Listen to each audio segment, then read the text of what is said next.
दोस्तों, फिर उसी रात अल्लाह के हुक्म से एक बहुत बड़ा करिश्मा देखने को मिला, जिसे देखकर हर कोई हैरान रह गया।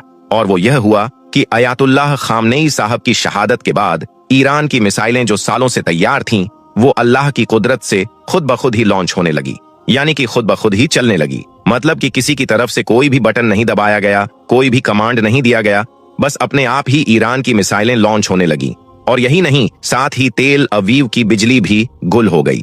अमेरिका के जहाज समुद्र में डूबने लगे और रडार अंधे हो गए, उनकी मिसाइलें भटक गई।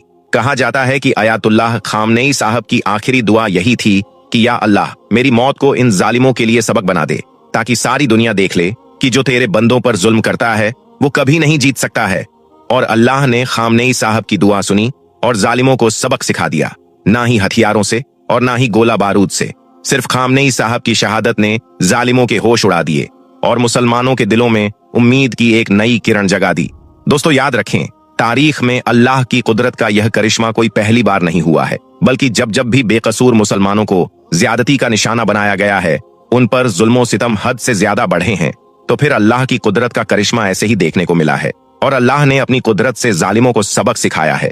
अगर हम हक और बातिल की उस जंग को याद करें जो अल्लाह के प्यारे नबी हजरत मोहम्मद सल्लल्लाहु अलैहि वसल्लम की क़यादत में हुई थी, वो 2 हिजरी 17 रमजानुल मुबारक और जुमे का मुबारक दिन था जब बदर की जंग हुई। इस जंग में मुसलमानों की तादाद सिर्फ 313 थी और मुसलमानों के पास में सिर्फ 2 घोड़े, 17 ऊंट, 6 जिरा और 8 तलवारें थीं, जबकि इनके मुकाबले में दुश्मनों की तादाद 13,000 थी और उनके पास में 100 घोड़े, 700 ऊंट और बहुत सारे हथियार साथ में थे। लेकिन फिर जंग से एक रात पहले अल्लाह के प्यारे नबी ने अपने कुछ जानिसारों के साथ बदर के मैदान का जायजा लिया।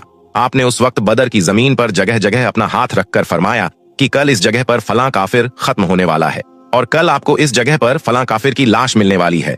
दोस्तों, फिर दूसरे दिन अल्लाह ताला का ऐसा करिश्मा हुआ कि जंग से ठीक पहले अल्लाह ने बारिश नाजिल फरमा दी, जिससे मुसलमानों की तरफ रेत जम गई और उनकी पानी की कमी भी दूर हो गई।